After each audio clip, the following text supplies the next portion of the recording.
আসসালামু আলাইকুম। যারা ডিপ্লোমা পড়তেছেন বা বিএসসি কমপ্লিট করেছেন অর্থাৎ সিভিল রিলেটেড সাবজেক্টগুলোতে পড়ে মানে জীবন গড়ার চেষ্টা করতেছেন, এর মধ্যে যারা সাইট ইঞ্জিনিয়ার বা প্রজেক্ট ম্যানেজার হিসেবে কাজ করতে চান, সাইট ইঞ্জিনিয়ার বা প্রজেক্ট ম্যানেজার হিসেবে আপনার কিন্তু প্রধান কাজ হবে যে প্রতিষ্ঠানকে লাভবান করা। প্রতিষ্ঠানকে লাভবান করতে গেলে সবসময় স্টিল টেপ হাতে নিয়ে রাখতে হবে, সবসময় হিসাব নিকাশ করতে হবে, সবসময় প্রতিষ্ঠানকে লাভবান করার চেষ্টা করতে হবে। তো এখানে দেখা যায় যে আপনি যখন সক্রিয় থাকবেন, প্রতিষ্ঠান লাভবান হবে, তখন আপনাকে কিন্তু তারা ভালো মানের একটা অনারিয়াম বা স্যালারি দেবে বা বেতন দেবে। তো এই বিষয়গুলো আমাদের সবসময় মাথায় রাখতে হবে যে আমরা যেন প্রতিষ্ঠানকে লাভবান করতে পারি। প্রতিষ্ঠান লাভবান হলে প্রতিষ্ঠান আমার দিকে খেয়াল রাখবে, এবং আমি যখন প্রতিষ্ঠানকে লাভবান করতে পারবো তখন প্রতিষ্ঠানের উন্নতি হবে এবং আমার পদোন্নতি হবে। তো এই বিষয়গুলো মাথায় রেখে আমাদেরকে এগিয়ে চলতে হবে। বিশেষ করে প্রজেক্টে বা সাইট ইঞ্জিনিয়ার হিসেবে কাজ করার সময় কাজগুলোকে নিজের কাজ বলে মনে করতে হবে। এই বিষয়টা আমাদের সকলেরই খেয়াল রাখা অতীব জরুরি। তো এখন দেখা যায় যে প্রজেক্ট ম্যানেজার বা সাইট ইঞ্জিনিয়ার হিসেবে হিসাব নিকাশের প্রচুর প্রয়োজন হয়, এবং কাগজের যে হিসাব নিকাশ এটা অনেক সময় মেলে না। এজন্য সবসময় প্রজেক্ট ম্যানেজার এবং সাইট ইঞ্জিনিয়ারদের এরকম স্টিল টেপ নিয়ে থাকতে হবে। স্টিল টেপ নিয়ে বা টেপ নিয়ে সবসময় মাপ পরিঝোঁক করতে হবে, হিসাব নিকাশ করে কাজ করতে হবে। যদি প্রতিষ্ঠান লাভবান হয় তাহলে আপনার মূল্যটা অনেক বেড়ে যাবে। তা আসুন আর কথা না বাড়িয়ে আমরা কাজ করি। সাধারণভাবে যখন একটা প্রজেক্ট শুরু হয়, সেই প্রজেক্টে দেখা যায় যে কতটুকু মাটি কাটতে হবে, এই বিষয়ের হিসাবটা চলে আসে।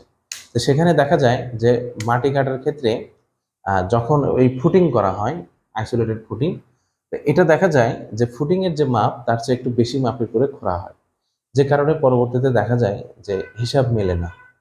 যেটা করতে হবে, একটু পরিশ্রম করতে হবে। ফুটিংগুলো খুঁড়ে শেষ করার পরে যেটা করতে হবে যে ফুটিংয়ের দৈর্ঘ্য প্রস্থ স্টিল টেপ দিয়ে মাপতে হবে। তো স্টিল টেপ দিয়ে মাপ দেওয়ার পরে তার গভীরতা মাপতে হবে, অর্থাৎ আয়তন মাপতে হবে, মানে আয়তন বের করতে হবে। কারণ আয়তন বের করার পরে এটা দেখছিল এখানে কি একটা কম্প্যাক্ট মাটি বা বসানো মাটি। এই মাটিগুলো যখন আলগা হয়ে যাবে, আহ, তো উপরে নিয়ে আসা হবে, তখন কিন্তু এর আয়তনটা বেড়ে যাবে। তো দেখা যায় যদি একটা ফুটিংয়ের 7 ফিট গুণন 8 ফিট আর গভীরতায় 6 ফিট হয়, এই তিনটা গুণ করে যে আয়তন আসে সেটাকে আবার 1.5 দিয়ে গুণ দেওয়ার প্রয়োজন হয় তার আলগা আয়তনটা চলে আসে। তো এইভাবে যদি 8টা ফুটিং হয়, তাহলে 8টা ফুটিংয়ে কি করতে হবে, এর পরিমাণটা হিসাব করে যে পরিমাণটা আয়তন আসবে সেটা দিয়ে 1.5 গুণ করতে হবে। এখন ড্রয়িংয়ে হয়তো দেখা যাচ্ছে যে 7 ফিট গুণন 8 ফিট মাপ দেওয়া আছে, কিন্তু খুঁড়ে 7 ফিট আর 8 ফিট খুঁড়ে শাটারিং করাটা অতটা সহজ হয় না, তখন একটু বেশি ঘুরতে হয়। এজন্য সবসময় ফিল্ডে কাজ করার মানসিকতা থাকতে হবে, স্টিল টেপ নিয়ে থাকতে হবে, স্টিল টেপে মাপে মেপে মেপে হিসাব করতে হবে, তাহলে সবসময় হিসাব মিলবে।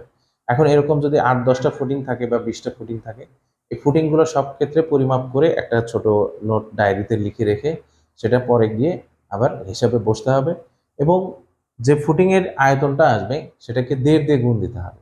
গুণ দিয়ে সেখানে কি করতে হবে, যে দেখা যাবে যে ওই পরিমাপটা আমাদের আসল পরিমাপ হিসেবে চলে আসবে, আলগা মাটি। এখন এই আলগা মাটি সরানোর ক্ষেত্রে আমাদের যেটা করতে হবে, যদি আমরা ট্রাক ভাড়া নেই বা এলাকার ভিত্তিক যে দেখা যায় যে হচ্ছে ভ্যান পাওয়া যায়, ভ্যান নেই, এখন কোনটাতে নিলে আমার খরচ কম হবে, ভাড়া কম লাগবে, এবং আমি অল্প ব্যয়ে সেটা ওখান থেকে অপসারণ করতে পারবো।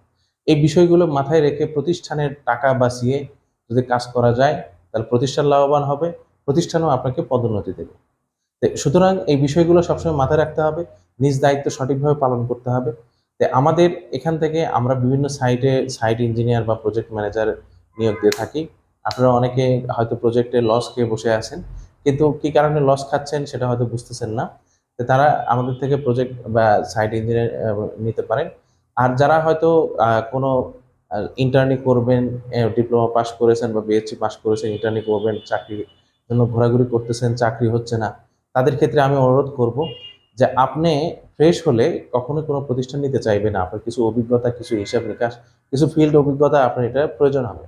তো এখানে এই ফিল্ড অভিজ্ঞতা বা এর জন্য আমাদের ম্যাট্রিক স্কিল ডেভেলপমেন্ট সেন্টারে বিভিন্ন ধরনের সফটওয়্যার এবং তারপরে estimation and costing, project manager, project manager, management এরকম, তারপরে স্ট্যাট প্রো, ইট্যাপস এরকম নির্ধারিত অনেক সফটওয়্যারের বিষয় মানে শেখানো হচ্ছে, প্র্যাকটিক্যাল জ্ঞান দেওয়া হচ্ছে। আশা করি আপনারা এরপরে এরপরে দেখা যাবে যে তাদের ব্যাপারে যে কোনো জায়গায় সুপারিশ করা সহজ হয় এবং তারা আমাদের এখান থেকে অবশ্যই সার্টিফিকেট পাবেন। সুতরাং ঘরে বসে সময় অপচয় না করে সময়টা কাজে লাগান। একটা সাইটের জন্য নিজেকে যোগ্য গড়ে তুলুন। আমাদের সাইট ইঞ্জিনিয়ার কোর্স এবং প্রজেক্ট ম্যানেজমেন্ট এই দুটো কোর্সে অংশগ্রহণ করতে পারেন। এর বাইরেও অন্যান্য কোর্স আছে। আজকে এই পর্যন্তই। আসসালামু আলাইকুম।